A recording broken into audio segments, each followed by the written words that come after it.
muito bem-vindas ao nosso episódio de hoje. Você tá bem, Flávia, para começar esse episódio? Ai, tô ótima, mas assim, tô na expectativa porque temos uma participante, uma convidada de peso aqui, como sempre, né? Muito especial. Com a graça de Deus, a gente tem recebido pessoas muito especiais entre nós. E eu vou falar, a nossa convidada de hoje não é só uma comunicadora, é alguém que conseguiu unir comunicação e coragem para transformar a vida de muitas pessoas. E você tá bonita, eu adorei essa pulseirinha. Eu estou hoje totalmente autoral paraense, tá? Não sei se perceberam aqui, gente. Olha isso aqui. Nós estamos de Paticá, que é uma marca de arte completamente amazônica, e a gente quer que vocês conheçam um pouco mais. A gente vai deixar algumas informações depois para vocês. Mas sem mais delongas, eu vou apresentar para você ninguém mais, ninguém menos que Priscila Castro. Muito obrigada pelo convite, obrigada. Vamos conversar hoje bastante. Vamos. Assunto é que não falta. É para isso que estamos aqui. Quem é a Priscila fora do que a gente vê todos os dias? Antes de mais nada, dizer para você que todo mundo aqui é teu fã. Muito obrigada. Fico feliz, fiquei bem surpresa. Com sim, carinho, sim. Agradeço demais a equipe. É isso. São diferentes gerações, isso mostra que o telejornalismo ainda é presente na vida das pessoas. Isso mostra a força também do nosso trabalho. Totalmente. Enquanto jornalistas que somos. Gente, todo mundo aqui do podcast recebeu a Priscila querendo tirar foto com a Priscila. E a gente com todo o carinho do mundo. Então, Faz parte, super tranquilo. Muito obrigada pela tua presença. Mas vamos lá, Priscila Castro. Qual foi o teu primeiro trabalho, Priscila? Aí, pra gente vai ver um pouquinho da tua história aqui ao longo da nossa conversa. Mas por onde a Priscila começou?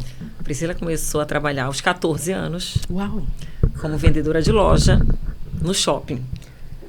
Na época, o Castanheira Shopping, foi onde eu comecei nas férias. Por uma pessoa, claro, em comum, o dono da loja conhecia a minha família e convidou para um teste. Eu tinha 14 anos, tive que ter autorização para trabalhar lá. Fiquei um tempo. Só que no meio do processo, eu comecei a estudar, voltei a estudar. E ele falou assim, não, vou te transferir para uma outra loja, na época Iguatemi. Então eu saí da Tantano Castanheira para Triton no Iguatemi. E lá eu fiquei um ano, durante meu segundo ano do ensino médio. Só que aí quando eu fui para o convênio, meu pai falou, não tem mais acordo, você não precisa desse dinheiro, apesar da experiência ser muito importante, mas você tem que focar nos estudos, e eu entendi completamente. Mas foi um ano divertidíssimo, que na minha fase de adolescente, de 14 para 15 anos, eu era que tinha dinheiro na turma, né? Para ter autonomia, saía. Então, assim, fui bem precoce nesse sentido. Mas, assim, tudo muito tranquilo também em relação a isso. Meus pais controlavam, de certa forma, as saídas. Mas o dinheiro me permitia certas coisas que muita gente pedia autorização. Eu não chegava nesse ponto que eu tinha meu salário, né? E era boa vendedora. E aí, nas férias seguintes, o dono, que é meu amigo até hoje, olha, me chamou de novo, aí fiquei naqueles freelas de fazer final de ano. Sim. Aí chegou numa hora que eu falei, não, amigo, eu já não tenho, mas vou focar mais no meu trabalho mesmo, como jornalista, vou estudar, vou levar mais a sério o que eu quero mesmo para a minha vida. Mas a minha comunicação, eu acredito que possa ter começado a ser trabalhada como vendedora de loja aos 14 anos. Incrível. E essa vontade de fazer esses freelas iniciais veio de você? Foi você que falou, pai, eu quero? Não, ele que ofereceu uma vaga, porque assim, eu já era meio que modelo, fazia umas fotos, uns desfiles, e nós fomos nessa loja e falamos com ele, ele me olhou e tu não queres ficar aqui só agora final do ano, que a gente sempre precisa de um reforço e tal, fica como freela. Aí eu tava de férias, fiquei, só que aí eu me destaquei, e aí ele falou, não, vamos continuar, vamos ficar, e eu senta em casa, fala com o pai, fala com a mãe. Meu pai não queria, de jeito nenhum. Minha mãe falou, deixa, ela vai conquistar responsabilidade. Porque eu sempre fui mais avoada, assim, mais agitada. E eu realmente sempre fui muito comprometida com o meu trabalho. Sempre, assim, de horário, de compromisso. O que é compromisso, é compromisso. Ninguém, assim, horário, eu sou muito rigorosa até com isso. E hoje em dia isso é raro, né? Porque as pessoas parecem que perderam um pouco dessa noção de honra, né? Pelo horário e tudo mais, então... É lamentável. Algumas pessoas sim. Eu busco sempre mostrar, inclusive no meu trabalho como palestrante, como treinadora para pessoas, que isso é parte da nossa imagem. Isso é parte do que as pessoas constroem sobre nós. Horário, confiança, credibilidade, vai por aí. É uma linguagem não verbal, né? Que forma uma ideia. Forma não é só o profissional, forma a pessoa. É sobre o ser humano que você está falando. Exato. Que soma ao profissional nessas horas. Muito Soma bom. bastante. Mas foi uma aventura, assim, muito boa. Adorava trabalhar em loja. Até hoje eu tenho uns clientes daquela época que eu ainda encontro de vez em quando. Muito bacana, assim. Quer dizer que você também foi modelo, então? Fui modelo, mais fotográfico do que propriamente de passarela. Mas eu fiz alguns desfiles. E cheguei a participar de um concurso de beleza. Olha de isso. modelos. Vinha uma agência de São Paulo selecionar algumas pessoas. E acreditem, eu fiquei por 1 centímetro. Eu não fui para São Paulo, porque eu não tinha 1,70. Eu estava com 1,69. Um ano antes, quem participou e não ganhou também foi a Carol Ribeiro, hoje a nossa ultra mega modelo, que hoje é apresentadora, cobre Oscar e tudo mais. É uma querida amiga. E 93 ela fez, não passou. Aí 94 eu fiz, não fui para São Paulo. Quando ela fez 95, ela ganhou regional, ganhou nacional e explodiu para o mundo inteiro. Incrível. Só que ela é bem mais alta que eu, né, gente? Ela tem uns 10 centímetros a mais que eu e uns 15 quilos a menos que eu, provavelmente. Mais ou menos isso. Mas, assim, você percebe que a vida é feita desses pequenos detalhes, né? Ai, Você está total. falando que 1 centímetro deixou você Isso. mais próxima de nós paraenses Sim, que tivemos você aqui. Possivelmente. Eu tinha a decisão de ir embora, se começasse a acontecer.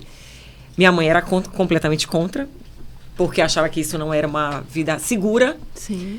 E eu tinha uma tia que falava, não, pode deixar, eu vou com ela. Eu vou, porque essa minha tia até então não tinha casado, não tinha filho. Eu vou, eu cuido dela, a gente aluga apartamento. E a minha mãe, imagina que vai. E nessa eu fiquei mesmo em Belém. Mas assim, ainda fiz alguns trabalhos muito legais. Enquanto eu trabalhei na Triton, eu fazia muito desfile para a própria marca dentro do shopping, isso eu fazia. E aí o dono da loja conseguia que eu só desfilava para a marca dele, porque eu era a cara da marca. Então já tinham todo um... Era, eu acho que na época, uma influência, de certa forma, porque as modelos já trabalhavam nesse conceito de marca. E eu trabalhei lá e eu fiz... Nossa, a gente entrava no shopping sem hora para sair de nada. Trabalhava realmente muito nessa época. E essa... Sempre trabalhei muito. Olha só. Nunca tive fase de dondoca na vida. E esse é um diferencial, eu não sei se você percebe isso, da nossa geração, Priscila. Sim. É um diferencial dessa entrega para o trabalho, essa coisa de entrar e não ter hora para sair, não olhar isso com um olhar de, estão simplesmente aproveitando, exploração e tudo mais. Eu não sei se você sente isso que eu sinto, mas eu sinto muitas vezes, conversando entre gerações, que a nossa geração, ela tinha esse potencial de entrega para o trabalho. Que horas vai ser, que horas vai sair, não sei, mas eu estou... Você sente isso também? Muito. Eu converso muito. Tenho uma filha de 25 anos que já está no mercado e eu consigo dar uma equilibrada. De vez em quando ela vai para a tendência que é natural da geração dela. Ela diz, não, mãe, mas vocês, na sua geração, vocês aceitavam muita coisa. E eu não acho que ela não está completamente errada. Isso. Porque para isso existem as leis trabalhistas, o controle de ponto de hora, tudo, né? Pagamento de hora extra, tudo que precisa. Porque a gente sabe que existem abusos. Perfeito. Mas é diferente você estar por vontade, por entrega, por busca de crescimento e aprendizado. Eu acho que essa palavra mais carente hoje para essa geração é o aprendizado. Eu sempre que eu chegava em um lugar, eu sempre olhava para os mais experientes, eu colava ali e ficava. E ia pegando até você conseguir ter mais autonomia. Eu não vejo tanta, né, disposição. Mas eu busco quebrar da minha filha muito isso. Eu falo para ela, vamos voltar para a realidade, que as coisas não são bem... E ela não é super trabalhadora, sempre responsável, mas ainda assim é sempre importante pontuarmos. Sim. Porque às vezes contamina. E as culturas são diferentes, né? São diferentes, são épocas, são fases. Sim. Assim como dos nossos pais, nossos avós, sim, e por aí vai. Mas sim, eu entendo sim que a gente tinha uma entrega. Nós temos, eu a tenho até hoje. Sim. Eu não me sinto mudando muita coisa, não. Assim, o que é para cumprir, é para cumprir. Sim. O que é para fazer é... Tem uma frase que eu sempre falo até hoje, manda quem pode, obedece quem tem juízo. Isso eu aprendi em casa. E eu levo isso para o trabalho, inclusive. Sim. Não só para a vida familiar, mas assim, manda quem pode, obedece quem tem juízo. Então, é para o bem. Sempre vai ser para o bem. Não vejo experiência ser para ruim. Quanto mais experiência você tem, mais confiança você ganha e melhor você fica naquilo que você faz. Sim. Sensacional. A gente estava conversando aqui antes de começar que eu sou professora. E eu sou professora até hoje. Eu sirvo a prefeitura, é maravilhoso. E eu percebo isso. E a gente estava conversando antes de vir para cá, para essa gravação, que eu encontrei uma aluna agora no salão, antes de começar. E eu falei assim, gente, olha só, eu comecei com 21 anos. Já saí da faculdade, várias escolas, e assim, é essa percepção que eu tenho, exatamente o que você está falando, de buscar abraçar oportunidades e encontrar esse aprendizado. Isso, eu te ouvindo, eu estava passando um filme da minha própria história na minha cabeça. E aí eu te pergunto, Priscila, o jornalismo que encontrou a Priscila ou a Priscila que encontrou o jornalismo nessa jornada de aprendizado? Eu vou te falar que eu acho que o jornalismo mais me encontrou. E eu sou essa pessoa de me abrir a oportunidade. Quando eu fiz primeira vez vestibular, fui para Direito, na UFPA, e não passei. No meio do processo, eu falei, não, acho que eu não vou mais para o Direito, eu vou para Comunicação Social. Porque eu via mais liberdade, mais construção, mais, sabe, uma coisa mais livre. Que o Direito não é muito bem assim.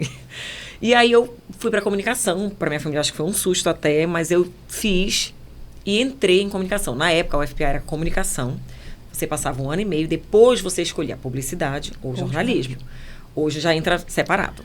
Então eu fui no processo. Com 1 ano e meio, eu comecei a ouvir de professores que eu tinha perfil, que eu poderia investir em tele, porque eu não sabia nem qual área. Jornalismo eu já sabia, mas qual área do jornalismo eu iria. E lá dentro mesmo da universidade eu fui ouvindo, olha, você tem uma voz maravilhosa, olha, você tem vídeo, porque eu já tinha, né, feito vídeo como modelo, fiz comercial de televisão há muitos anos. E podia levar para esse lado e foi o que eu fui abraçando. E quando eu comecei a estagiar, já foi em televisão. Minha experiência praticamente foi 100% televisão. Os caminhos depois que eu fui para revista, rádio e agora com treinamento de comunicação e oratória. Então você foi completamente, o teu destino já foi sendo traçado ali desde os primeiros... Eu fui ouvindo as pessoas. Acho que parece que meio que foi o que você era, né? Foi levando você para esse caminho. Exato. Já estava para muita gente nítido, mas para mim não. Isso. Eu precisei ouvir de algumas pessoas. Eu acho que isso pode acontecer com muita gente. Você, às vezes, tem uma tendência, mas você falta até coragem de você falar assim, é isso que eu quero. Hoje, com a maturidade, claro, com as experiências que a vida nos dá, hoje eu me sinto muito mais proprietária das minhas decisões. Até porque, enfim, casei muito nova, fui mãe muito nova, então é como se a vida fosse se apresentando. Eu fui abraçando e resolvendo, Hoje, desde 2020, eu sou literalmente dona da minha própria vida e da minha filha. Assim, ela, lógico, adulta, tem as opiniões dela, tem a vida dela, mas é uma parceria muito grande, somos muito amigas para trilhar esse caminho, tanto que ela trabalha comigo no Momento de Trave. Muito bom. Olha que legal. E um caminho de sucesso, né? Graças a Deus. Já são quantos anos? De Momento de Trave, 4. Agora, em junho, fizemos 4 anos da primeira edição, que foi a primeira classe. Mas o projeto em si começou 2 anos antes, em 2020, em plena pandemia. Um pouco antes, só para exemplificar, estive na Globo, no Rio, para o encontro de vários apresentadores, de várias afiliadas. E lá nós tivemos algumas palestras, tanto com apresentadores, editores, mas também com a fonoaudióloga de lá, que é a Débora Feijó. Pessoa querida, que tenho contato até hoje. Foi a pessoa que me recebeu lá no Rio, quando eu fiz o JN. E a palestra dela foi assim, ó, abriu um horizonte. E eu fiquei assim, anotei muita coisa, fiquei encantada com os dizeres dela sobre a comunicação. Sobre como existe essa parte neurológica, que não é só a voz, não é só a linguagem, tem o que você ouve, como você... Tem todo um processo. E tem grandes estudiosos e pesquisadores dessa área. E ela apresentou alguns. E eu fiquei fascinada. Cheguei em Belém de volta com as minhas anotações, virei para o João Jadson, que se formou comigo, é meu amigo de TV. João, a gente tem que ensinar as pessoas. A gente pode ensinar as pessoas a falarem melhor. E aí ele, será? Conseguimos um auditório na UNAMA. Eu ia vender à tarde, a gente conseguiu montar um standzinho lá no corredor. Ele ia de manhã vender.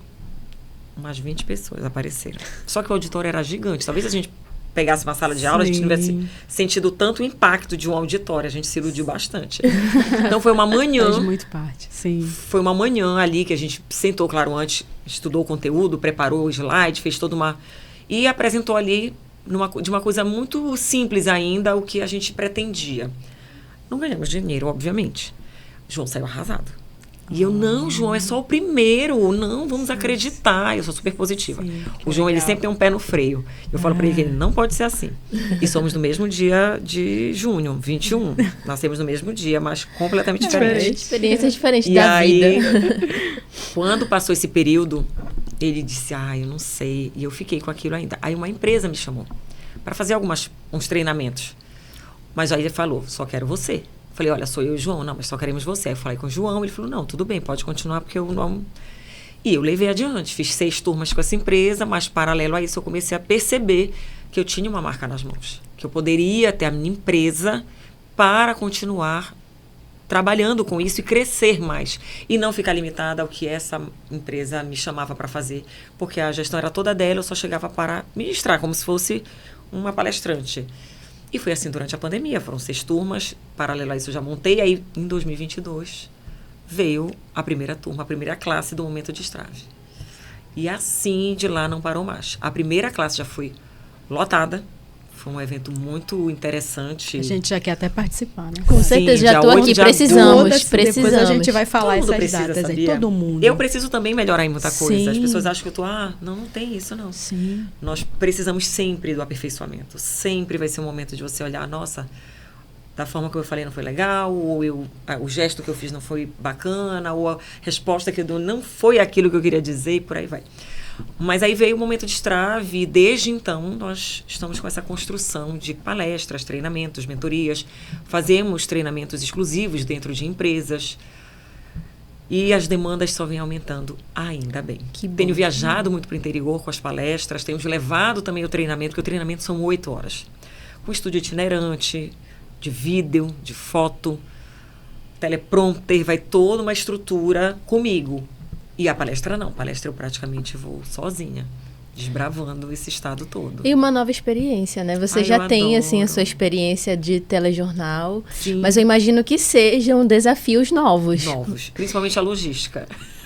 Porque eu consigo chegar em Paragominas no mesmo dia, fazer uma palestra e voltar no dia seguinte e apresentar o jornal. Sem, perder os times de apresentação. E qual o maior desafio, assim, em conciliar essas coisas? É a agenda. Seria a agenda. É administrar a agenda. Mas eu e o João, a gente tem uma parceria muito grande.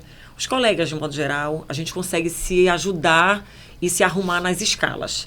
Então, por exemplo, quando eu saio de manhã, aí eu vou para viajar. Aí eu faço a palestra à noite. Dificilmente eu consigo chegar para o JL1. Aí eu troco de horário com o João. Aí ele fica de manhã, eu fico à noite. Então, eu chego de manhã, almoço e sigo para a TV. Que legal. Mas aí eu fico trabalhando nessa... É. Mas não é todo dia. Então, é uma vez na semana. Às vezes coincide 2 vezes na semana. Mas a gente vai se administrando e a gente vai conseguindo vencer demandas. Porque ele também tem outras atividades além da TV. Sim. Então, a gente vai eu digo para ele, se a gente se der as mãos... A gente consegue continuar fazendo o que a gente ama, Sim. que é estar na TV, Sim. fazendo telejornal diário, mas também tendo a oportunidade de ter outras experiências. Além do treinamento do Momento Destrave, palestras, mentorias. Eu também faço atividade como mestre de cerimônia em alguns eventos. Então, assim, é muita coisa. Gente, o que é que a Priscila não faz? Não faz, não canto, nadinha. Meu só Deus, com no essa lazer. voz, gente. Só O que no é que a lazer. Priscila Ainda perco a não voz quando eu vou faz? cantar no final de semana com os amigos. É horrível. Por isso que eu tô um pouquinho rouca. Eu estou muito interessada em ouvir sobre tudo que você tem aprendido de comunicação. Acho que a gente pode trazer. Eu vou só guardar isso aqui, porque eu fiquei encantada aqui te ouvindo a frase: as pessoas precisam aprender a se comunicar. Isso já não sei vocês, mas a minha cabeça já...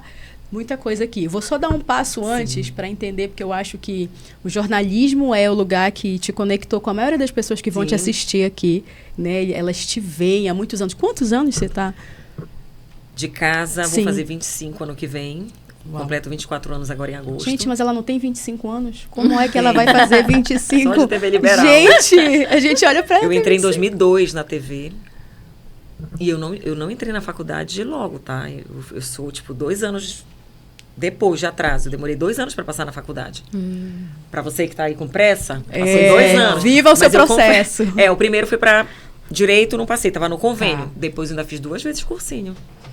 Aí, na segunda vez, eu falei, gente, acabou a brincadeira, né? Vamos estudar direito? Porque, realmente, eu não estava levando a sério.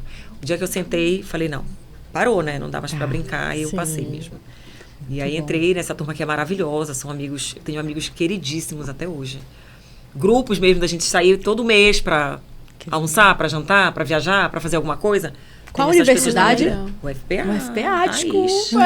Raiz. Raiz. Eu não abro mão. Estou com muito orgulho da UFPA. Sim, eu amo. Claro. Muito orgulho mesmo. Claro. Somos de lá também, né? Sim, eu sou da UEPA, mais a mesma. Mas o mestrado não foi o FPA? Eu fiz o mestrado pelo FPA, verdade. Sim. Olha aí, eu colocando todo o meu carinho na UEPA. Eu acabei de fazer o mestrado no FPA. Socorro, desculpa. É porque a minha turma de mestrado, ela foi 100% pandemia. Ai. Então, eu não tive, assim, não fiquei com essa sensação lá, de viver ali dentro, né? Mas é muito Mas graças a Deus deu tudo certo, né? E que a gente chama de mamãe o FPA, né? A mamãe, o FPA, fica aqui o nosso carinho. Nossa, então, eu tenho pessoas queridíssimas até hoje.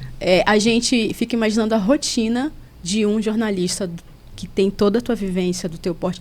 Eu falo assim, eu quero chegar lá. Vamos imaginar que tem alguém acompanhando aqui, pensando assim, eu quero chegar onde a Priscila chegou. Vamos conversar um pouco sobre a rotina desse jornalista? O que essa pessoa pode esperar de uma rotina de um jornalista como você? Hoje é bem mais acelerado. Eu vou falar do início, então, tá. Pra gente não assustar ninguém. Tá. Bom, o jornalista precisa ser inicialmente interessado. Perguntador. Você tem que ter a curiosidade como movimento. É isso que move o jornalista, porque você precisa saber contar uma história a partir de uma versão de alguém. Que é isso que nós escolhemos. Nós escolhemos as entrevistas. Temos, claro, um direcionamento de pauta, normalmente, mas para quem quer ser repórter, produtor. Então, você precisa trabalhar o que é a notícia, apura as informações e abastece aquilo para contar aquela história. Então, a curiosidade, a apuração, o cuidado também, nesse processo, você precisa ter. Por isso que é preciso perguntar. Perguntar não ofende ninguém. E, às vezes, a gente esquece de perguntar. Ouvir, né? Ouvir é muito importante para quem quer falar. Muito bom. Escutar é valiosíssimo. As pessoas sempre falam sobre entrevista e você costura muita ideia. E você está fazendo exatamente isso. Você costura ideias e elabora perguntas muito a partir do que você vai ouvindo. Porque a sua mente vai expandindo. Quando você tem um roteiro, você tem um briefing aí, um resumo de alguém, você está com aquela parte limitada. Preso. Você tem as informações, mas aquilo está muito amarrado. Isso. Está muito limitado. Sim. Quando você começa a conversar e que a pessoa vai falando e aí você vai construindo, você vai pegando, une a informação que você tem, aí pega a pinça aqui, pinça ali. Mas para o jornalista, seja de qualquer veículo, independente se é TV, rádio, impresso, revista, internet, que hoje está o Instagram, tem hoje portais, né, tem perfis, tudo isso movido pela informação. E a informação precisa ser cuidadosamente apurada. E eu acredito que também a pessoa precisa ter repertório. Sem dúvida, mas isso é a leitura que dá. Sem leitura, não dá para avançar muito, não. Primeiro, você não fala sobre aquilo que você não conhece. Sim. Isso é um ponto. E como você conhece? Não é por uma frase num perfil de Instagram você busca informações que constroem a sua ideia. Que eu acho que hoje vem faltando muito para as novas gerações, é essa construção. E aí se peca na escrita, que não se pega mais papel e caneta quase, vai tudo muito pro eletrônico. Eu, por exemplo, ainda as minhas ideias, elas só acontecem quando eu anoto no papel. E eu acho que tem a ver com alfabetização. Pode ser. Eu ainda não perguntei para nenhum neurocientista sobre isso, mas eu tenho muita dificuldade de ir direto pro computador. Na TV, não. Engraçado isso, na TV, não. Mas se eu tiver que fazer qualquer outra coisa fora da TV, por exemplo, pro Destrave, muitas vezes eu estou no papel e na caneta. Porque eu passo ali, eu tenho muita ideia, às vezes vou para um bloco de notas no celular, que nem sempre a gente está com papel e caneta. Mas eu tenho muito isso de ir anotando e depois eu vou jogando no grupo lá. Gente, tive uma ideia assim, tive uma ideia. Eu brinco, eu sou a Anitta, só tenho as ideias. Mas eu vou lá e executo, tá? Mas assim, eu tenho a ideia, a equipe pensa em como executar e eu vou lá e faço. É mais ou menos isso. Mas eu tenho mais uma curiosidade Pois não. sobre esse ponto que você está trazendo Sim. para quem está interessado no jornalismo. O jornalismo, nos dias atuais, qual que é o maior desafio dele? Porque, vamos lá, a gente está em uma época que a rede social está ali do lado, né, disputando ali a audiência, literalmente. Vale ainda a pena alguém que está em dúvida sobre isso, investir na carreira de jornalismo, na tua opinião? Os veículos vão continuar funcionando. Se falou muito que quando a internet chegasse, o tradicional ia sair. Do mesmo jeito, quando chegou a internet, o impresso, como o livro, né? Que se questionou muito que o livro ia sair de circulação e voltou mais forte do que nunca agora, com movimentos incríveis. Mas, assim, são adaptações. Você vê que hoje está tudo muito trabalhando junto. Então, é a rádio na internet, é o impresso que também está na internet. Nós estamos na internet. Enquanto telejornal, nós estamos no G1 Pará.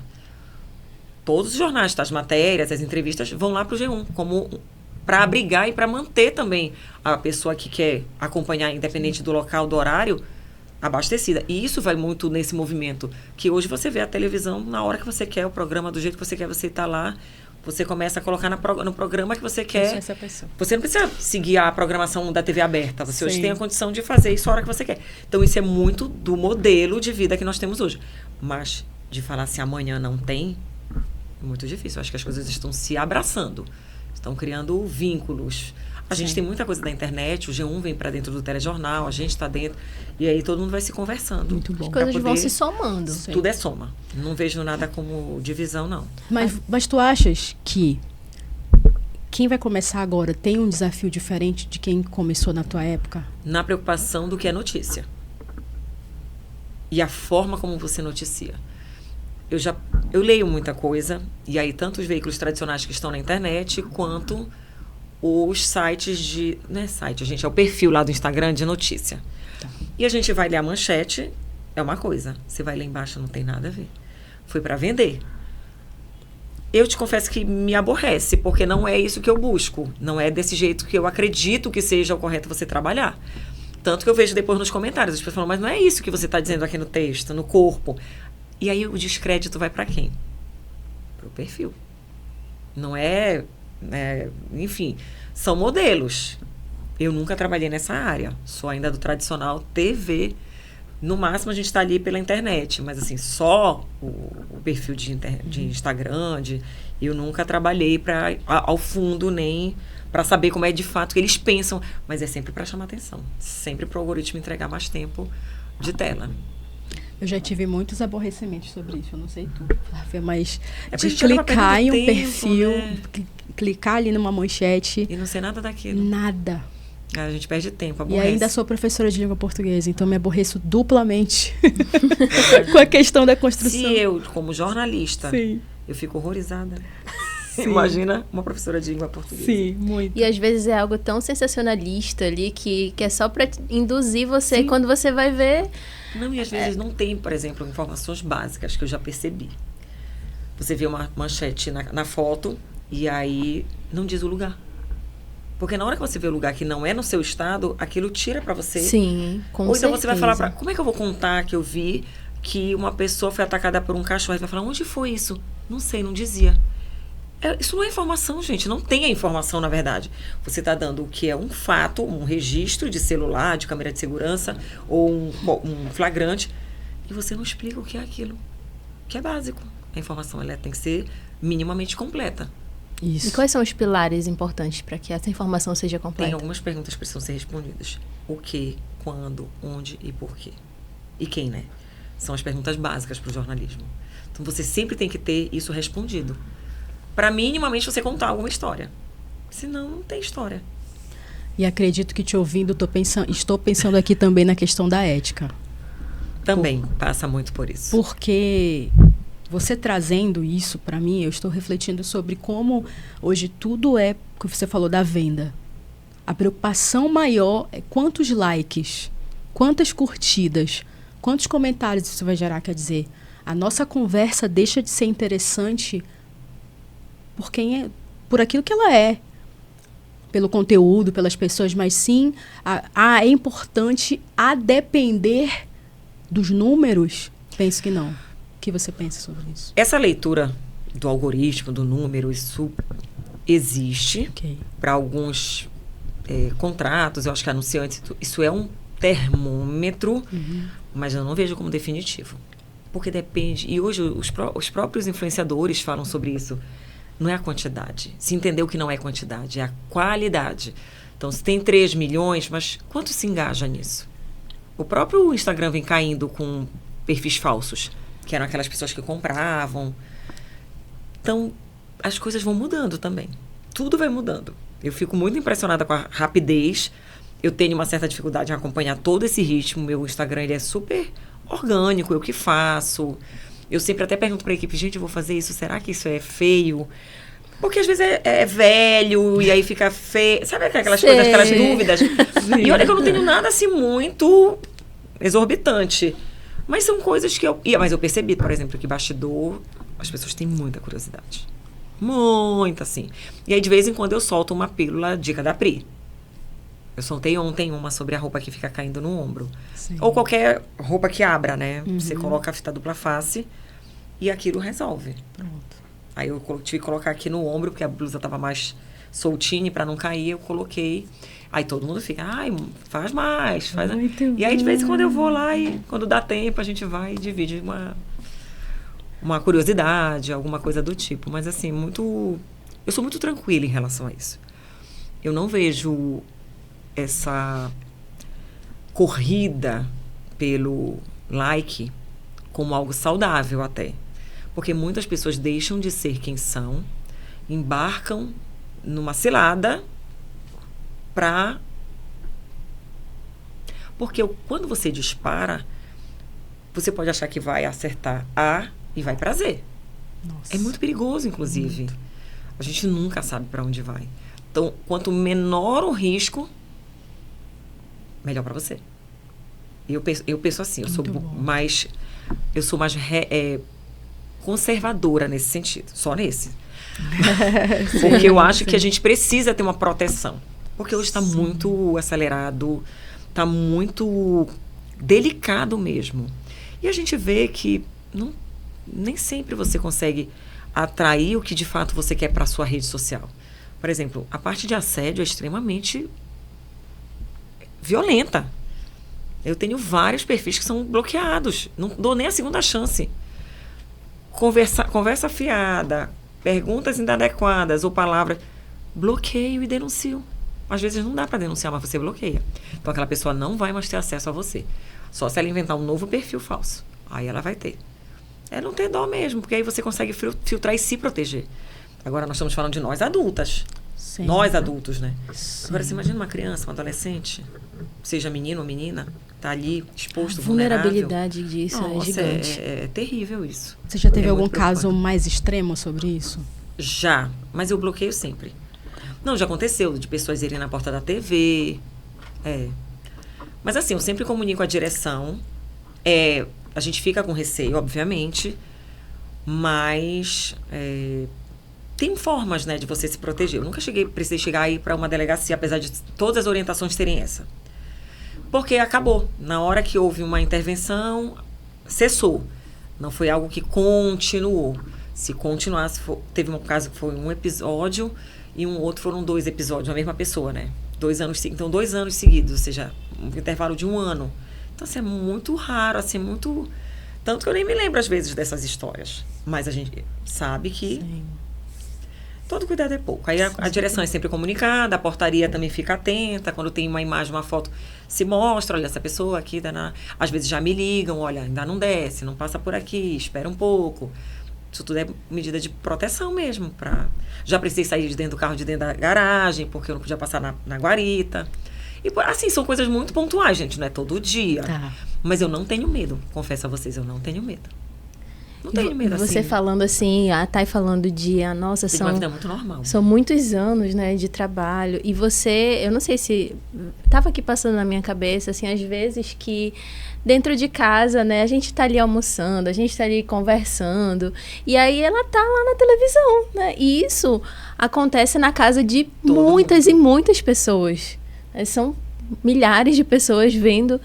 E assim, eu fico pensando, você tem noção disso? Porque aí você tá ali exposta, né? Aí tem gente de todo tipo te vendo. Gente que vai admirar você, ser fã do seu trabalho, mas tem gente que vai para esse lado aí e você fica refletindo. Já teve assim, nossa, essa parar pra pensar. Eu lamento muito, né? Esse lado que é beira o doentio. Mas para quem gosta do meu trabalho, eu sou super acessível, tiro foto, converso. Eu imagino o alcance, mas eu também, por proteção, eu prefiro nem muito pensar, avante. Não, nem muito avante, não. Entendi. Mas, por exemplo, eu já encontrei pessoas em Brasília, do Tocantins, que assistiam o jornal e me pararam no meio da rua. Ali eu fiquei, opa, porque a pessoa é de um estado vizinho, me viu, me reconheceu e falou, você não é jornalista do Pará? Aí me chamou Priscila, aí eu olhei. Aí eu fiquei, nossa, então alcança mesmo. Sim. Aí, pô, o JN é uma outra leitura. Teve o JN em 2020, 19 e 20. 2019 foi o primeiro. Final de 2019. Então, aí começou uma nova leitura, contato com gente do Brasil inteiro, pessoas que conheceram o meu trabalho, que viram, que gostaram. Mas assim, é tudo, eu vejo com tranquilidade, mas parte da consciência que isso é consequência do meu trabalho. Perfeito. Não é o objetivo.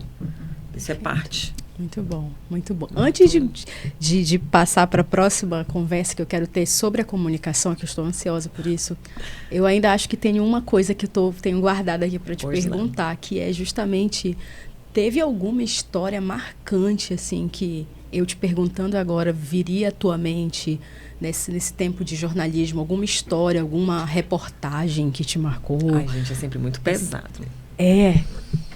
Tive 2 casos, assim, muito, muito pesados.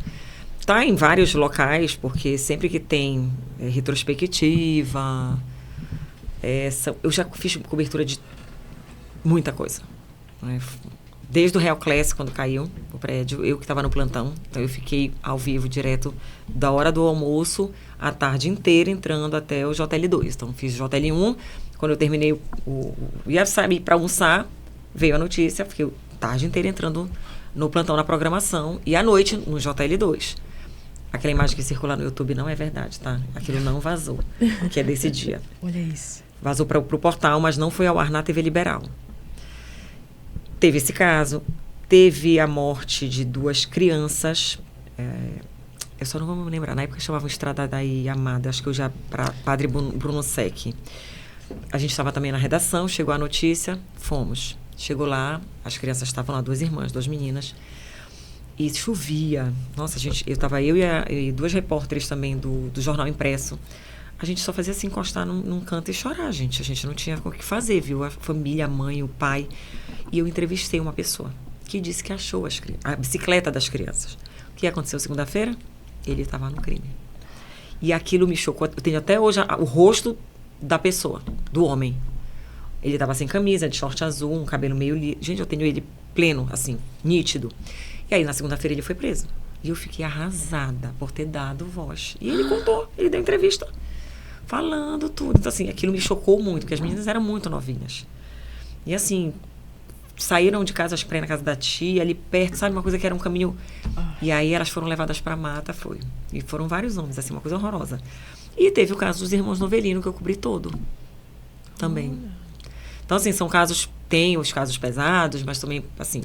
O que marca normalmente? São esses eventos, são esses casos que fogem à normalidade. Mas, por exemplo, tem o Círio, que eu já estou lá há uns bons anos. Sim. Desde que eu entrei na TV, praticamente, eu faço cobertura do Círio, seja como repórter, agora como apresentadora. Já vou fazer 9 anos, eu acho que na apresentação da transmissão do Círio. 9 ou 10, já até estou um pouco... Mas é por aí, 8, 9, 10, mais ou menos. Mas é maravilhoso também, que é outra coisa que é marcante, né? O Círio sempre é marcante. Também tem histórias. Muita, também tem. Nossa, muita história. Muito bom. Aí teve o dia que eu chorei muito, que era Dia das Mães, foi ano passado. Nós fizemos uma matéria com uma moça, e aí a minha editora-chefe, nessas horas, ela sempre fala assim, é melhor ir assistir logo a matéria. Ou então ela fala assim, essa matéria vai te emocionar muito, porque ela já sabe. E aí, às vezes, eu assisto para me preparar, mas na hora a emoção ainda fala mais alto. Então era assim, a matéria era uma mulher, mãe, que tratou um câncer. E eu só não me lembro se ela levou o tratamento durante a gestação. Ela descobriu, parece que o câncer e a gravidez meio que... E ela teve a neném, continuou o tratamento e estava bem. E o nome dela era Priscila. Gente, quer acabar comigo, né? Aí eu fiquei realmente muito abalada, assim, muito assim, eu não conseguia voltar, eu soluçava. E essa médica que tratou, ela foi minha participante do Destrave, foi assim que eu conheci a história dela. Então, teve toda uma ligação, muito assim, forte. Então, foi uma história que aí voltou pra mim, eu tava muito emocionada. Só de falar já me emociono, mas assim... E eu espero que ela esteja super bem, porque até ano passado, eu não sei se foi ano passado ou retrasado, ela estava bem, estava com a neném, sabe? Imagina só você ter 2 extremos da sua vida, gerando uma vida e a sua em risco, né? Por um tratamento. Então, assim, foi bem, bem delicado, mas a gente conseguiu contar essa história de um jeito muito bacana, de esperança. Não de desespero, mas como uma esperança mesmo. Então, essa história é bem marcante, bem legal. Muito bom, muito bom. Vamos conter emoção aqui, dar uma respirada. A Priscila é alguém que conta muitas histórias de outras pessoas. Muito. Quando foi o momento que a Priscila entendeu, chegou a hora de contar a minha história. E agora a gente vem para a parte da comunicação, do momento de Destrave, até para as pessoas entenderem o que é o momento de Destrave, né? Para a pessoa que está escutando desde o início a gente conversar sobre isso. Essa é a hora da gente contar quando a Priscila assume um protagonismo maior da voz que lhe foi dada. Seja pelo destino, como a gente conversou, seja pelas escolhas da trajetória que você mesma plantou e construiu. Chega a hora de você falar assim, não, peraí, essa voz que me foi dada por Deus, pelo destino, pelas pessoas, precisa também contar a sua própria história. Eu acho que é isso que você faz um pouco no Destrave, não é? Contar também um pouco da tua trajetória, da tua história. Eu precisei também, dentro do momento de Destrave, ter uma pessoa de fora para me falar, você já é uma marca. Você tem já o seu produto, você tem a sua empresa nas mãos. E foi dali que eu comecei a trabalhar paralelo ao curso de oratória já. Fiquei 1 ano. Construindo o que é o Destrave com marca, com nome, com toda a apresentação do primeiro evento, do primeira classe, foi pensada com essa pessoa, que é um grande amigo meu sócio, e que foi a pessoa que me olhou e falou... E eu falava assim, será? E eu falava pra ele, será? Tu tem certeza? Aí ele falava... E eu falo... Eu sou a mãe do Destrave, ele é o pai. E somos grandes amigos, é verdade. Porque foi ele a pessoa que me despertou para isso. E claro, ele viu meu potencial. Nós temos uma relação de amizade, confiança extrema. Porque é preciso isso. Ele sabe como é que eu sou. Eu sou mais intensa, eu sou mais enérgica. E ele é a calma e a consciência. Então, às vezes, eu jogo no grupo e falo assim, eu só faço colocar o nome dele. Aí ele para resolver. Porque eu digo que... Porque a minha vida é muito mais acelerada. Né? Eu sou acelerada. Então, tem horas que eu não consigo dar essa atenção. Por exemplo, de manhã, eu não consigo dar atenção quase. Então, se tem que resolver alguma coisa, eu não posso. Às vezes eu falo, daqui a pouco, tô ocupada, não posso. Aí, quando tem uma brecha, eu vou lá e consigo responder. Mas porque de manhã eu tô na TV, até 2 da tarde eu tenho que dar a resposta para a TV. Sim. E aí ele é a pessoa que, de fato, começou a plantar em mim isso. E aí passou o tempo, fizemos a primeira classe, e ele fazendo os ajustes, porque ele sabia, ele falava assim, o conteúdo é todo teu. Eu não tenho o conteúdo, eu não tenho a experiência, eu não tenho a capacidade, a competência. Eu sei da parte técnica, eu sei como estruturar a marca. Então, vamos trabalhar junto. E a gente vem fazendo isso desde então. E todo esse fortalecimento da própria marca. Claro, eu que fico nos podcasts, eu vou dar as entrevistas, eu estou na internet, eu vou gravar conteúdo. E eu fico também alimentando a equipe de coisas que eu percebo no mercado. Até então, quando eu comecei, praticamente só eu fazia como jornalista. E hoje a gente vê o mercado mais aquecido, outras pessoas também trabalhando com isso. Então, isso é bom, porque as pessoas começaram a entender também que a comunicação, ela é fator determinante. E existe demanda. Muita. E são treinamentos diferentes, são profissionais diferentes, com experiência diferente, metodologia diferente. Porque, por exemplo, se você for para o conceito da comunicação, da oratória, ele não vai mudar muito. Mas como eu ensino, como eu mostro para as pessoas o caminho, como eu apresento as minhas experiências, como eu divido o que eu sei, essa que é a experiência que a gente traz para o momento de Destrave. São 8 horas. A gente começa 8 da manhã, com check-in. 8h30 é conteúdo. Chegou 8h35? Já vai. Perdeu 5 minutos. Perdeu 5 minutos. Nós somos super rigorosos com o horário. Exato. Porque eu respeito quem chega no horário. Lógico. Se a gente marcou 8, check-in, 8h30 conteúdo e vai lá tudo especificado, 8h30 conteúdo. Aí tem uma pausa de coffee, depois que fornece o coffee break, é uma cortesia do momento de Destrave, sempre delicioso, e a gente faz uma pausa de almoço. Aí sim, cada um, porque às vezes as pessoas querem ir em casa, ver filho, almoçar com a família e tal, aí tem uma hora de intervalo para almoço. E aí volta à tarde para uma nova etapa completamente diferente. Bom, e para quem é o Destrave, Priscila? Todo mundo. Desde o universitário. Eu já atendi até gente no ensino médio, que já queria se preparar para... Mas, principalmente, a partir da faculdade, todo mundo vai precisar da comunicação e da oratória. Por que eu falo a partir da faculdade? Porque quando o estalo maior vem. Até o ensino médio, e o convênio tem outras demandas, mas o ensino médio você já tem a apresentação de trabalho, mas pode ali nascer um grande trauma para você. E que você vai levar para a faculdade. Da faculdade você vai para o mercado, e do mercado você entra numa bolha, às vezes, que você não quer sair daquela casca. Porque dói, porque você teve experiências ruins, Sim. porque você não se preparou, porque você não viu as chances que apareceram, o que pode acontecer a partir de agora, porque vai exigir esforço físico, inclusive. Que às vezes a pessoa é muito ninguém. tímida também, né? E aí não é a comunicação, Mas a ela timidez não é. A gente deixa para a pessoa física. A jurídica, ela não pode ter timidez. Excelente. Não pode ter É porque tem timidez. vezes que as pessoas elas justificam assim, eu não consigo falar porque eu tenho, né, fico com muita vergonha e tal. Eu sempre falo assim, olha, vergonha não paga boleto, né? De maneira nenhuma.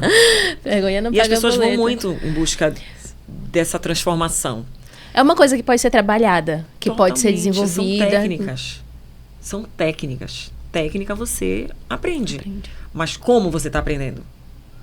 É apanhando? É não sabendo nem como fazer aquilo? Porque na faculdade ninguém é preparado para se vender. Se vender no bom sentido, que eu digo, falar do seu profissional, das suas capacidades e competências, a não ser numa entrevista de emprego. Mas você é preparado para conseguir se mostrar competente, até sem ler currículo, porque eu não falo que não é palestrinha de currículo, eu não preciso ficar lendo meu currículo para me mostrar uma pessoa competente. É na conversa, é na forma como eu me posiciono, é na minha comunicação não verbal, gestos, movimentos, vestimenta. Tudo isso. O mundo ele é muito vasto para esse ambiente, mas você arrumando, você consegue vencer muitas etapas. E eu tenho isso muito, que eu acho que veio até dessa minha experiência como modelo, porque quando eu cheguei na Globo, no Rio, eu fui muito preparada para a apresentação. O que eu fiz? Aqui eu experimentei algumas roupas que eles aprovaram por fotografia. Traga essa, que eram 2 dias. Eu levei. Mas o que eu fiz?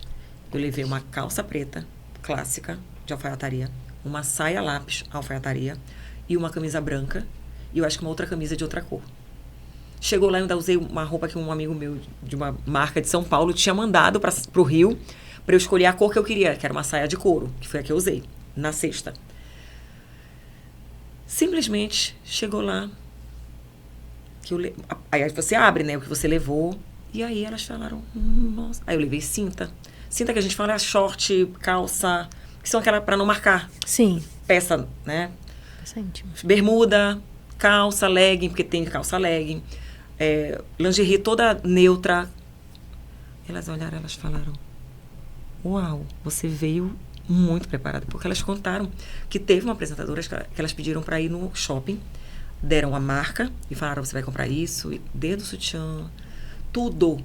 Porque tudo que ela usava marcava na roupa. Aí levei tipos de acessório, prata, dourado, para compor, tipo de sapato. Então eu levei opções, porque eu fui para aquilo. Então eu levei uma mala só para isso. E elas acharam máximo. Aí eu expliquei para elas que eu tinha já sido tá explicado. Mas eu acho que a gente precisa também saber disso como mulher, né? Porque o que fica bem? Às vezes a roupa é muito bonita, mas algum detalhe não casa. Às vezes é o que você está usando por baixo. Olha isso. É um detalhe. Eu sou muito detalhista a esse ponto. Se eu olhar e eu achar que tem alguma coisa estranha, eu troco. O que vai de informação para cima, não pode ter embaixo. Então, se eu tenho por exemplo, uma camisa que tem um bolso, a minha calça ela não vai ter que ter nenhuma costura extra. Porque eu acho que tem costura com costura. Olha esses detalhes dessa Listra mulher, com costura, gente. não. Tá entendendo? Sim. Eu trabalho muito dessa maneira. É muito intuitivo. E sempre funciona. E eu achando que o que mais Esse travava... tipo de sapato, tudo. Que o que mais travava as pessoas era só a questão do desafio da comunicação. É Não. muito mais O do que o visual, verbal. ele pode destruir a imagem da pessoa para ela. Porque se ela não estiver confortável com o sapato, com a roupa, com ela própria, ela não se liberta. Ela não vai se preocupar em ter o que dizer. Ela vai estar preocupada com o que ela vai dizer, mas ela vai estar muito mais preocupada no que as pessoas estão vendo sobre ela. Olha só. Roupa apertada, e isso a fonoaudióloga trabalhou muito com a gente sempre. Priscila, quem está de roupa apertada não respira. Então, às vezes colocava uma roupa apertada, eu ficava, quando era sentada ainda, aí ela dizia, você não está percebendo que você não está respirando? Quem não respira, não fala. E também por isso que eu falo que respiração é básico para a comunicação. Meu Deus. Respirar. Então, vocês já tiveram uma mini aula aí, viu, Respirar. pessoal? Imagina o que ela entrega no... E imagina o que é o momento de Jesus, destrave. aqui a É uma gente já grande tá entrega. tentando assim, ó. Não nego, é uma grande entrega. E as pessoas querem 2 dias de treinamento. Digo, calma, porque são 8 horas. Voz. Eu vou direto. Não, eu aguento. Sim. Mas é porque as pessoas não vão tirar esse tempo para isso. A gente conhece, assim, a pessoa já tira o sábado inteiro fazendo um esforço, porque tem a semana demandada, tem família. Imagina se você faz um sábado inteiro mais um turno do domingo. Sabe? Bom. É puxado, seria puxado. Mas eu sei que se eu fizesse a cada uma vez no semestre, mais intenso, talvez tivesse demanda mesmo. Muito bom. Agora, essa questão da roupa, eu quero te perguntar uma coisa. Tem uma diferença que as pessoas precisam fazer entre o meu estilo pessoal, do momento que eu estou trabalhando e me apresentando? Eu te pergunto isso porque, como professora, a gente falou agora há pouco sobre as gerações. Sim. Né? Então, aí chegam alguns estagiários lá na escola. Vou dar um exemplo aqui, nu e cru, para vocês entenderem aqui o que a gente quer falar mesmo. Algumas estagiárias sem sutiã, marcando tudo ali. E elas estão entrando para estar comigo, para dar aula para os alunos. Eu fico assim, deve ser o estilo, deve ser o jeito. Mas as pessoas precisam entender que não é praia, né? Então, é isso que eu quero que você me ajude a fazê-las compreender. É isso Tenho mesmo. sido tão demandada para isso. Acho que eu vou dar um curso disso. Só de imagem, gente. Só de imagem. É porque eu nunca parei para estudar. Eu leio muito. Tenho experiência. Por exemplo, meu armário. Se vocês entrarem no meu armário da TV, eu digo que eu moro uma semana na TV e ninguém percebe. Tenho tudo lá dentro. Tudo o que eu possa precisar. Tudo mesmo. De desodorante, sabonete, toalha. Porque às vezes você precisa só lavar a frente do cabelo. Às vezes, por algum motivo, por exemplo, eu faço hidratação, no outro dia, tá, aí eu vou e lavo a frente para secar de novo. Para poder ficar o cabelo bom. Mas eu tenho grampo, nossa, alfinete, tudo tem naquele meu armário. Tanto que as pessoas já me perguntam, Priscila, tu tem... Um dia desse, uma amiga, tem um alfinete de segurança que minha blusa abriu? Tenho. Vai lá na bolsa tal, no armário tal, abre o zíper tal, tem lá, tem vários, tira só um, tem vários. Tem uma corrente assim. O nome dela é preparo. Preparo, gente. sou. Na minha bolsa Gente, também. gente. Mas vamos lá para esse foco. Roupa de trabalho é roupa de trabalho. Lazer é lazer e estilo é estilo. Tá. Quando eu falo em trabalho, o que eu falo sobre estilo? Eu posso usar, por exemplo, mais calça jeans. É um estilo. Eu gosto mais de calça jeans. Mas eu vou usar qualquer calça jeans? Rasgada, lavada, cintura baixa. Não compõe. Então, eu vou usar jeans, mas eu vou usar um jeans clássico. Tom escuro. Atemporal, reto. Coxa na cintura. Reto. E ali é um clássico. Para homens e mulheres, porque tem para homem e mulher o básico. Sim. Eu sempre defendo a alfaiataria também. Eu sou do jeans clássico e da alfaiataria. Ninguém erra numa camisa de tecido. Homens e mulheres. Isso. É branca. Mas Priscila é tão sem graça. Tá, mas você tá ali para quê? Para uma demonstração visual que é superior ao que você fala ou pro que você fala. A nossa imagem, quando nós queremos nos comunicar, esse visual, ele conversa, ele se comunica, só que ele é secundário. Ele chega primeiro, mas depois que eu abro a boca, ele é secundário. E ele compõe e constrói a minha imagem. Eu preciso entender muito claramente qual a imagem que eu quero passar. É de credibilidade? É uma imagem que vai abrir uma dúvida até eu mostrar que sou competente, ou é de total desleixo? Porque isso passa pelo cabelo penteado, a barba feita, a pele oleosa ou não. É tudo. E vocês não imaginam o quanto nós lemos isso involuntariamente. Nós julgamos de imediato por uma leitura automática. Mas isso é uma leitura de defesa também. Porque você precisa saber quem se aproxima, quem está com você no ambiente. Isso é feito instintivamente. E aí eu vou passar o quê? A imagem de quê? Quando eu estou falando de profissional, tá? Eu não estou falando do seu lazer final de semana, do seu ambiente familiar. Isso aí é outra etapa. Eu uso minhas roupas do jeito que eu quero, os acessórios que eu gosto. Isso eu faço também. Como eu digo para todo mundo, eu vou para o kombu, eu vou de short e chinela. Sim. Não tem problema nenhum com isso. Mas no meu trabalho, eu preciso... E eu vou para a TV muito... Saio da TV e vou, às vezes, por exemplo, sexta de julho, saio para o kombu. Às vezes, sábado, saio para o kombu. Como eu vou? Eu posso até estar de rasteira de couro, uma sandália mais baixa, porque é final de semana. Mas se eu tiver de alça, eu boto uma jaqueta, eu boto um cardigan, eu boto alguma coisa, um kimono, para não ficar exposta. Porque o ambiente de trabalho, ele não é para exposição. Ele é mais reservado. E é construção de imagem o tempo todo. O tempo inteiro. Eu me choco com as pessoas que vão trabalhar de chinela havaiana. Juro para vocês. Eu não consigo entender. Falando, gente, não tem uma rasteira, porque hoje em dia tem sandália de couro bonita, masculina, sim, feminina. Sim. Você pode ir com uma sandália confortável, mas de borracha, nada contra a marca. Mas assim, pode ser qualquer marca. Sim. Mas chinela de borracha, que eu digo, sabe? Tu consegues me dar um exemplo do que tu consegues perceber só pela imagem e pela comunicação das pessoas, que às vezes elas não percebem? A insegurança é muito evidente. Que vem com a gagueira, ou as repetições não concluídas de palavras, frases que não são levadas adiante. A pessoa tenta achar um jeito, volta. Sabe aquela arrumação enquanto você fala? Isso é insegurança. Tem também o nervoso por excesso de gestos. Muita energia. E você fica... e aí quando você vê, você não percebe isso. Mas sim, isso é... Você está extravasando energia e você faz isso. E você faz isso em vários momentos. Inclusive em apresentações. Você pode fazer, mas você tem que controlar isso para que isso não fique evidente para os outros. Do mesmo jeito que as pessoas fazem pêndulo com o corpo. Por aí vai. Os vícios de linguagem. Aí vai... aí é isso. Lacuna mental. É muita coisa, gente. Gente, a gente precisa. Coisa. Todos precisamos de Priscila Castro. De momento de estrave. Priscila, você acha que vem primeiro a coragem ou a autenticidade? Coragem para ser autêntico.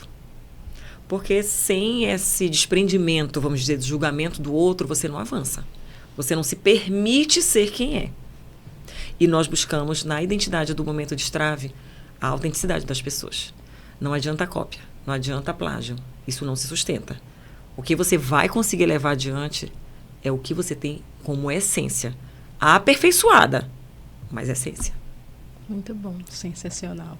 Olha, eu ficaria aqui... Ai, gente. Já acabou? Uma hora, Priscila. A gente fala demais. Acredita nisso? E a gente foi assim, só no feeling mesmo, sim, né? Gente, ela é... Pegando os ganchos que ela mesma trouxe, gente. Sensacional. Deixa agendado para a próxima parte 2. Parte 2. Eu quero a parte 2 sobre a questão da comunicação. Ficou uma pergunta. Eu vou fazer essa pergunta. Então vamos lá, depois a pessoa edita. Essa última pergunta eu tenho que fazer. Você percebeu que Belém precisava estudar a comunicação, que as pessoas aqui na nossa região precisam cada vez mais entender o poder da comunicação. Como é, na sua observação, que o paraense se comunica? Eu tenho algumas ideias de como o paraense se comunica. O que você percebeu nessa trajetória sobre a comunicação paraense? Temos variedade por região de sotaques. Isso é óbvio. Sim. Mas no Sudeste, Sul, eles puxam uns S's que nós não temos aqui para Belém, nossa região metropolitana. Até o Nordeste é muito mais parecido. O Nordeste do estado é muito mais parecido o sotaque com o nosso. Mas começou a descer, vai puxando um S. Eles têm o R também, que é do Centro-Oeste, muitas vezes. Tem essa variedade.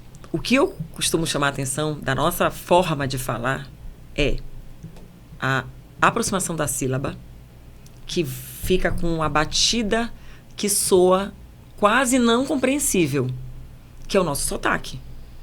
Então, quanto menor a sílaba, e a gente tem muito isso, quanto mais as pessoas mais simples, mais da periferia, mais do interior, elas aproximam mais a sílaba. Então, eu falo, estique mais a sílaba, porque você vai se fazer entender melhor. Porque vira um dialeto quase. Sim, a dicção fica totalmente fica muito comprometida. E as pessoas falam assim, mas como que você fala tão bem? Segura melhor a sua sílaba. Só aí você já arruma muita coisa. Aumenta um pouco. Estende, claro, o que você precisa estender. Não deixa de ser como nós falamos. Não deixa de ser. Mas a gente precisa criar métodos para aprimorar o que nós já temos. Mudar voz, pouquíssimas pessoas. E aí quem fala assim, porque minha voz é como tem alguma alteração, e aí é fonoaudiologia. Eu não consigo, eu tenho um limite de atuação, e eu sou muito clara com isso. Márcia Salomão, minha fonoaudióloga, me acompanha a vida toda, e ela fala, você sabe mais, você pode ensinar mais. Eu digo, não. Eu vou nesse limite do que eu entendo seguro para mim, e depois eu entrego. Porque tem pessoas que têm rouquidão constante, pessoas que não têm pronúncia certa de certas sílabas. Tem que corrigir. É com terapia. Sim, eu não tenho nem capacidade, nem autorização para fazer isso. E aí eu encaminho já direto para ela. Mas uma das características mais emblemáticas é essa. Como o mineiro engole o final, nós encurtamos sílabas. Olha só. Não sabia, vou começar a observar batida. Tanto em mim quanto nas outras pessoas. Sim, muito bom. Quem me fala muito sobre isso é meu marido, ele é paulista. Viveu a vida inteira em Campinas, São Paulo, então ele fala assim, vocês falam correndo, falem um pouquinho mais, sabe, mais espaçado, porque eu não consigo às vezes entender. Eu lembro de uma vez que ele foi palestrar numa cidade aqui do interior, e aí uma adolescente chegou perto dele e falou assim, ei, vamos rogar bola? Vamos rogar bola? Aí ele, oi? Vamos rogar bola? Aí ele olhou pra mim e falou, Thay, como que quem pede socorro assim? Ela tá te convidando pra jogar bola. Aí ele, sabe, porque virou rogar de tão rápido. Mas isso tem em várias regiões. Sim. Por exemplo, tem um caso que eu sei na Bahia, em Salvador. Ele falou assim, deu tchutchu na máquina, que era a máquina de cartão. Deu tchutchu, era tilt. De falha, de problema técnico. Sim. Tchutchu. Deu tchutchu na máquina. Então, são formas de falar, a depender da região que você está e da cidade em si, porque pode variar bastante. Sim, a gente vai terminar, então, com um bate-bola, pode ser? Claro. Espero estar preparada. Pronto, já preparadíssima. Priscila, um livro que mudou a sua forma de comunicar. O que todo o corpo fala, Joy Navarro, é denso. É um agente do FBI que mostra de que maneira esse corpo fala muito mais do que nós falamos. É ele que revela muitas vezes o que sentimos e o que estamos escondendo. Com certeza. Uma pessoa que inspira a sua comunicação. Eu vou puxar o saco da minha amiga Renata Vasconcelos, Aline Miller, que a Aline é minha amiga mesmo. Tem tanta gente boa. Fátima Bernardes, nossa, foi quem de fato construiu toda essa herança pra gente. Não deixar de falar, Glória Maria. Gente, tem tanta gente. Tem aqui muita gente boa também que eu trabalhei na TV Liberal, sabe? Salomão Mendes, Nélia Rufeio, Laís Santos, Ronaldo Pena. Gente, é tanta gente assim, não gosto nem de falar muito nome. E teve gente dos bastidores também, né? Que não estava à frente das câmeras, mas que construiu. A Arcângela Sena, que é professora, a minha amiga querida, a Erika Siqueira. Gente, é muita gente boa. Temos muitos profissionais de qualidade aqui. Incrível. Uma palavra que define a sua trajetória. Coragem. Perseverança. 2, tá? O maior medo que você venceu? Esse é difícil. Eu não costumo ter medo, não, viu? Olha aí. Mas deve ter vencido. Que eu venci um medo... Talvez de empreender mesmo, sabe? De assumir essa rédea que eu falo para vocês desde 2020, que eu assumi a rédea da minha própria vida. Por muito tempo eu acho que eu tive receio. E depois de 2020... Sair da zona de conforto e... Total! E 2020, se eu parar para contar, dá um livro. Um hábito que faz diferença na sua rotina. Eu acho que a minha vida é tão simples, de certa forma, apesar de viver nessa correria de TV, de ter gravações, de ter o destrave, de viver nesse meio do audiovisual. A minha rotina ela é muito simples. É acordar, ir pra academia, volto a tomar café, eu me arrumo, vou pra TV. Esse é o hábito. Essa vida. Então é uma rotina, vamos lá. Essa. Então, rotina saudável. Mas nem final de semana, nem sempre, mas assim, a gente tenta. Né? Porque o vinho aparece sempre. Se pudesse entrevistar qualquer pessoa, quem seria? Deus. Ai, que demais. Tem Muitas muitas perguntas aí no perguntas. seu coração pra ele. Deus, gente. Já pensou poder falar com Deus? A gente fala, na Sim. verdade, mas entrevistar Sim, e poder entrevistar. divulgar, o que é mais importante. Sim, Deus. muito bom. Qual conselho daria para Priscila do início da carreira, para fechar? Menina, tu nem imaginas o que te espera pela frente. O que te espera de bom e de conquistas. Porque eu acho que só tá também começando, viu? isso. Eu tô numa nova fase também agora da minha vida e super acredito em grandes renovações sempre. Nunca é tarde. É isso. Gente, até me emocionei. Priscila, muito obrigada. Ai, obrigada, meninas. Adorei, viu? Estamos adorei, emocionadas. adorei, viu? Conhecer Uma vocês. super honra Obrigada. ter Eu que você no Manas. Agradeço imensamente. Sim. Agradeço mesmo. E essa tua voz vai chegar, esses cortes vão chegar para Ai, tanta tomara. gente. E a gente fica muito feliz de ter você aqui. É um privilégio de verdade. Ai, eu De agradeço coração. imensamente. Eu gosto muito de poder mostrar quem sou eu, de fato. Não que a Priscila jornalista ou da TV não seja eu. Mas tem recortes, tem formas e histórias que a gente nem sempre consegue. E eu não vou também sentar na frente do celular e contar tanta história assim. Sim. Porque nem sempre flui. Mas é sempre bom dividir histórias e poder mostrar para as pessoas que a vida é real, é feita de altos e baixos, de conquistas, de medos também, mas também de muita coragem. Mais coragem do que medo. Muita. verdade. Mesmo com medo, vai. Muita. Pri, você fica à vontade. A Muito gente tem mais obrigada. 2 minutos para falar dos nossos parceiros. Você pode ficar Ah, não, super à fiquem à vontade. vontade. Obrigada. Tá bom? Então, que episódio incrível, Flávia. Muito aprendizado, Meu né? Deus, muito aprendizado. E queremos agradecer quem faz isso aqui acontecer. Essas conversas são possíveis porque alguns amigos têm acreditado nesse projeto e feito ele, de fato, né, acontecer. Primeiro, a gente quer agradecer a Perfil Brasil, que nos acompanhou nessa primeira temporada inteira, trazendo, assim, brilho, beleza. E a gente tem um cupom para todos eles, que é o cupom MANAS. Então, tudo que eu falar aqui, vocês podem aprender ali a conhecer tudo isso, tá bom? Vamos lá para Geek, Flávia. A Geek Burger, que é nossa grande parceira também. Também vocês podem usar o nosso cupom MANAS. Cheguem lá, peçam no aplicativo deles, né? E no presencial também. E temos Paulo Moura, de fotografia de casamento, excelente profissional, né, amiga? Fez Demais. o seu casamento, né? O meu e de vários amigos.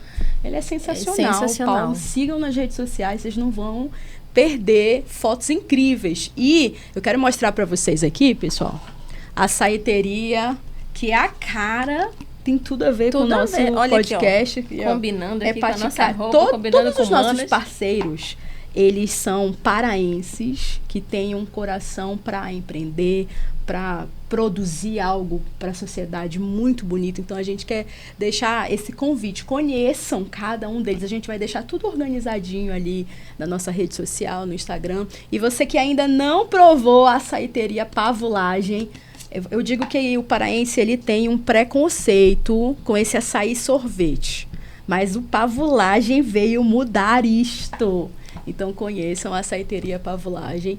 E Clínica Florada, nossa nutricionista. Sim, Flávia temos Lopes. a nutrição materna infantil e saúde psicológica também perinatal para mães, puérperas, né? Mulheres que estão também querendo começar a entrar no mundo da maternidade, querendo engravidar. Então nós podemos te acolher lá com um cuidado nutricional e emocional. Eu fico tão feliz que hoje as mães, mulheres, esposas têm compreendido mais a importância de cuidar dessa saúde mental. Isso é algo que me traz esperança, sinceramente, porque eu não sei nem como as mulheres de antigamente lidavam com tudo o que lidavam sem esse cuidado. Então, eu fico feliz que iniciativas como a Clínica Florar estão presentes hoje para as pessoas.